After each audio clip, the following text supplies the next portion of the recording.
ఓం శ్రీ గణేశాయ నమః, శ్రీ సరస్వతే నమః, శ్రీ పాదవల్లభ నృసింహ సరస్వతి, శ్రీ గురు దత్తాత్రేయాయ నమః. శుక్లాం భరధరం విష్ణుం శశివర్ణం చతుర్భుజం ప్రసన్నవదనం ధ్యాయే సర్వవిఘ్నోపశాంతయే. అగజానన పద్మార్కం ఆగజాననమహర్నిశం అనేకదంతం భక్తానాం ఏకదంతముపాస్మహే.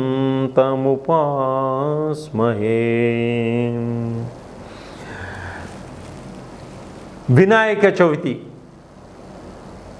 ప్రేక్షకులందరికీ కూడా వినాయక చవితి శుభాకాంక్షలు. ఈ వినాయక చవితి రోజున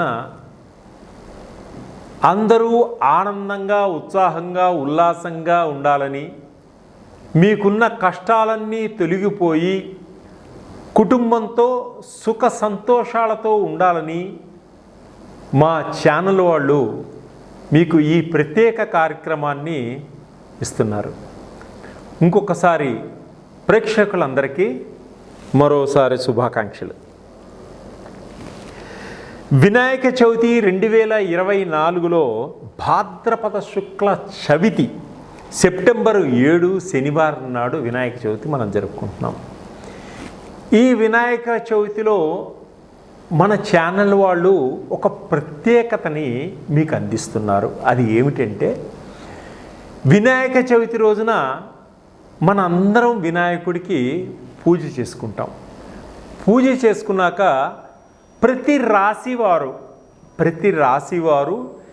ఎటువంటి నైవేద్యాన్ని వినాయకుడికి సమర్పిస్తే, ఎటువంటి పత్రాలు వినాయకుడికి సమర్పిస్తే మీకు అద్భుతమైనటువంటి ఆశ్చర్యకరమైనటువంటి విజయాన్ని సాధిస్తారు, ఆర్థిక పరంగా ఎలా ఎదుగుతారు, ఉద్యోగాలు రాని వాళ్ళకి ఏ విధంగా ఉద్యోగాలు వస్తాయి, వివాహం కాని స్త్రీలకి ఏ విధంగా వివాహం అవుతుంది, విదేశాలకు వెళ్ళాలి అనుకునే వారికి ఏ విధమైనటువంటి మంచి అవకాశాలు వస్తాయి,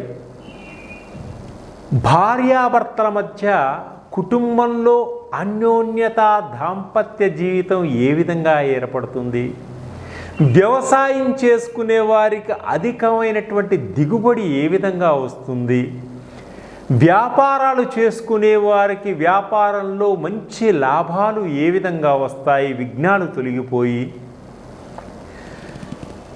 విద్యార్థులు చదువులో ఉన్నత స్థానానికి ఎదగడానికి ఏ విధంగా గణపతి సహకరిస్తాడు, ఇవన్నీ కూడా మీకు చెబుతూ ప్రతి రాశి వారికి ఏ విధమైనటువంటి పరిహారాలు చేసుకుంటే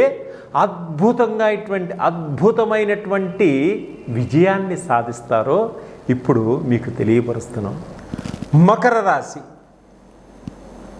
భాద్రపద శుద్ధ చవితి నాడు వినాయకుణ్ణి ఈ మకర రాశి వారు వినాయక వ్రతకల్పం చేసుకుంటూ మీ యొక్క కోరికలు నెరవేరడం కోసం ప్రత్యేకంగా తెల్ల కమలాలతోటి స్వామివారిని అష్టోత్తరం చేసుకోండి. అలాగే శంకు పూలతోటి కూడా స్వామివారిని ప్రార్థించండి. 21 పత్రాలతోటి స్వామివారికి అష్టోత్తరం చేసుకోండి. ఇలా చేయడం వల్ల మీకున్నటువంటి కోరికలన్నీ నెరవేరుతాయి. అలాగే 21 ఉండ్రాళ్ళు నైవేద్యంగా స్వామివారికి సమర్పించుకోండి. గరికతోటి ఓం గం గణపతి నమః అని మంత్రాన్ని 108 సార్లు చదువుతూ ఒక్కొక్క గరిక ఒక్కొక్కసారి మంత్రం చదువుకొని స్వామివారికి సమర్పించండి. అలాగే అష్టోత్తర శతనామావళి కూడా చేసుకోండి. ఇలా చేయడం వల్ల ఈ మకర రాశి వారికి ఉన్నటువంటి ఆర్థికపరమైనటువంటి సమస్యలన్నీ కూడా ఒక కొలిక్కి వస్తాయి. అలాగే ఉద్యోగంలో ఉన్నటువంటి లోటుపాట్లు, సమస్యలన్నీ కూడా తొలగిపోతాయి. పై అధికారుల వలన వచ్చేటువంటి ఒత్తిడులన్నీ కూడా మీకు తొలగిపోతాయి. ఆనందంగా ఉంటారు. ఆర్థిక పరంగా కొంత ఎదుగుదల కనిపిస్తుంది. పిల్లలు కూడా చదువులో మంచి అభివృద్ధిలోకి రావడం కూడా జరుగుతుంది. కుటుంబంలో భార్య, భర్త, పిల్లలు అందరూ కూడా అన్యోన్యతగా ఉంటారు. సంతోషంగా కొంత విహారయాత్రలు, పుణ్యక్షేత్రాలు చేయడం, దర్శించడం కూడా జరుగుతుంది. కుటుంబంలో అందరూ పుణ్యక్షేత్రాలను కూడా దర్శించడం జరుగుతుంది. అలాగే వీరు కాణిపాక మహాగణపతిని ఒక్కసారి దర్శించండి. తప్పకుండా మీకున్నటువంటి దోషాలన్నీ కూడా తొలగిపోతాయి. తప్పకుండా మీరు అనుకున్నటువంటి విజయాన్ని సాధిస్తారు. మీరు అనుకున్నటువంటి గోల్ని కొట్టేటువంటి సూచనలు కూడా. ఈ మహాగణపతి యొక్క అనుగ్రహ కటాక్షాలతోటి మీకున్నటువంటి విఘ్నాలన్నీ కూడా ముందుగా తొలగిపోయి ఆనందదాయకంగా ఉంటారు, సంతోషదాయకంగా ఉంటారు. వీరు ఇంకా ధూపదీప నైవేద్యములతో పాటు స్వామివారికి తెల్ల జిల్లేడు కమలాలతో కూడా పూజించడం వల్ల, మామిడి పండ్లు నైవేద్యంగా సమర్పించడం వల్ల అధికమైనటువంటి రాబడి కూడా కలుగుతుంది. ఇంట్లో సకుటుంబంలో వారందరూ కూడా ఆయుష్ ఆరోగ్యాలతో ఉంటారు. ఓం గం గణపతయే నమః అనే మంత్రాన్ని ప్రతినిత్యము 108 సార్లు జపించటం వలన ఈ మకర రాశి వారికి అన్ని విధములైనటువంటి ఆరోగ్యపరమైనటువంటి అన్ని విధాలుగా మీకు మంచి జరుగుతుంది, అభివృద్ధి జరుగుతుంది, ఎదుగుదల కనపడుతుంది. ఈ స్వామివారి అనుగ్రహ కటాక్షం ప్రతినిత్యము ఈ మంత్రాన్ని 108 సార్లు జపించండి. తప్పకుండా మీకున్న సమస్యలన్నింటి కూడా పరిష్కారం అవుతాయి, ఆనందంగా ఉంటారు. ప్రేమించుకున్న ప్రేమికులు కూడా పెద్దవాళ్ళ యొక్క సహాయ సహకారాలతోటి వివాహం చేసుకోవడం కూడా జరుగుతుంది. ఆనందంగా ఉంటారు. పిల్ల జల్లలతోటి చాలా బాగుంటారు. సర్వే జనా సుఖినో భవంతు. అసలు గణపతి, వినాయకుడు, విఘ్నేశ్వరుడు అనే పేర్లతోటి మనం వినాయకుడిని ఎన్నో రకాలుగా పిలుచుకుంటూ ఉంటాం. భారతదేశంలో ఉత్తర దక్షిణాల్లోనూ పశ్చిమ కనుమల్లోనూ జరుపుకునేటువంటి మొట్టమొదటి పెద్ద పండగ మన వినాయక చవితి పండగ. భాద్రపద శుద్ధం అంటే వర్ష ఋతువు మధ్య భాగం. ఊళ్ళో చెట్లన్నీ కాచి పూచి ఉంటాయి కాబట్టి పచ్చదనంతో నిగనిగలాడుతూ ఉంటాయి వృక్షాలన్నీ కూడా. పొలాల్లో ఉన్నటువంటి రైతులు పనులన్నీ పూర్తి చేసుకొని ఇంటికి వచ్చినప్పుడు ప్రకృతి మనకిచ్చినటువంటి ఆకులు, అలములు, ఔషధాలన్నీ కూడా దృష్టిలో ఉంచుకొని వినాయకుడికి పూజ చేయడం జరుగుతూ ఉంటుంది. వినాయక చవితి వ్రతాన్ని ఏర్పాటు చేసుకొని ప్రజలందరూ, రైతులందరూ వాతావరణ కాలుష్యం కూడా నివారించుకోవడానికి ఈ వ్రతం చాలా ఉపయోగపడుతుంది.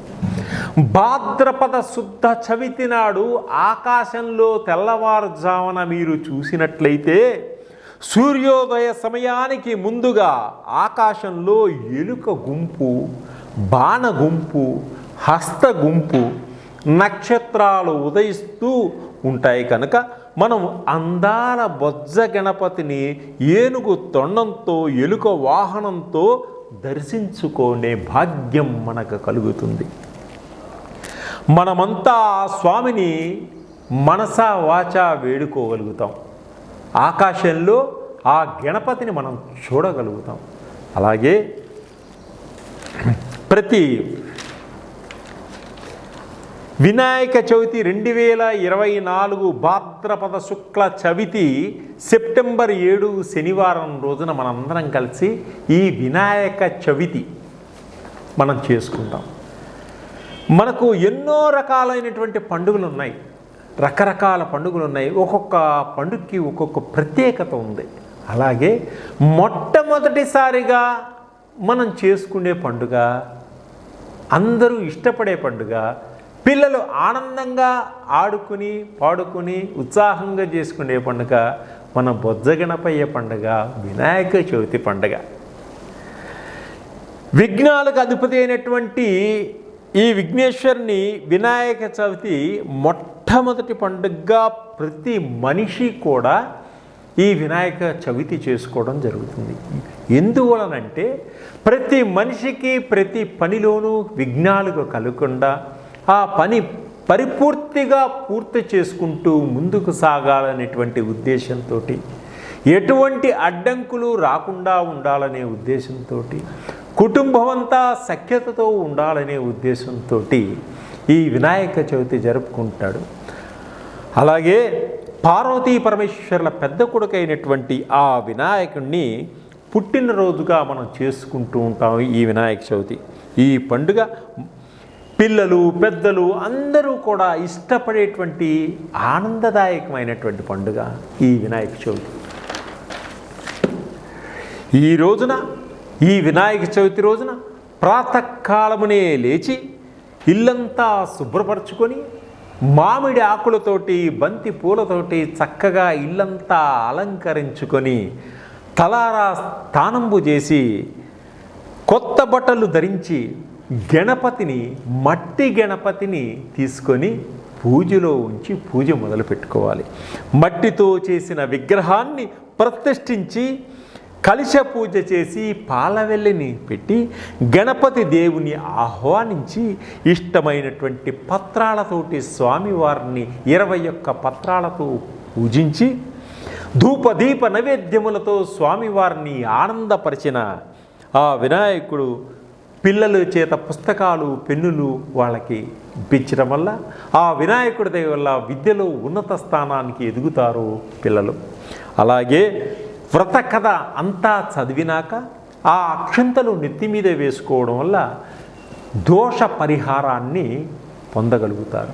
అలాగే ఈ వినాయక చవితి ఒక్క రోజున నిమజ్జనం చేస్తారు, 3వ రోజు తర్వాత నిమజ్జనం చేస్తారు, 5 రోజుల తర్వాత నిమజ్జనం చేస్తారు, కొంతమంది 9 రోజుల తర్వాత నిమజ్జనం చేస్తారు, కొంతమంది 11 రోజుల తర్వాత నిమజ్జనం చేస్తారు. అయితే ఈ వినాయక చవితి రోజున మనకి 12 రాసులు ఉన్నాయి కదా, 12 రాసులు. ఈ 12 రాసుల వారు వినాయకుణ్ణి ఏ విధంగా పూజిస్తే వారికి ఎటువంటి ఫలితాలు వస్తాయి, ఏ విధంగా అభివృద్ధిలోకి వస్తారు, ప్రతి మనిషిలోనూ ఒక కోరిక ఉంటుంది. ఆ కోరిక నెరవేర్చుకునేటువంటి మార్గాన్ని చూపించేవాడు దయామయుడు, కరుణామయుడు మన వినాయకుడు. వినాయకుడు అంటే నాయకుడు, మనల్ని ముందుకు నడిపించేటువంటి నాయకుడే వినాయకుడు. మనల్ని చీకటిలో నుంచి వెలుతురులోకి తీసుకెళ్ళేవాడే వినాయకుడు. ఆ విఘ్న వినాయకుడు అతను కరుణామయుడు, దయామయుడు. క్షమాగుణం కలిగిన వాడు. ఎటువంటి దేవతలైనా తొందరగా క్షమించరు, కానీ గణపతి త్వరగా క్షమిస్తాడు. మంచి దయా కరుణ కలిగిన వాడు. అటువంటి వారిలో మేషరాశి నుంచి మీనరాశి వారు వరకు వీరందరూ కూడా మీ పూజా సమయంలో స్వామివారికి ఎటువంటి నైవేద్యాలు సమర్పించాలి, ఎటువంటి పూజ చేసుకోవాలి, ఏ విధంగా పూజించినా గ్రహాల యొక్క స్థితిగతులన్నీ మన మీద ఉధృతాన్ని చూపించకుండా గణపతి కాపాడుకుంటూ వస్తాడు. మన యొక్క కోరికలన్నీ నెరవేర్చుతాడు. మేషరాశి వారు ఈ భాద్రపద శుద్ధ చవితి నాడు వినాయకుణ్ణి పూజిస్తూ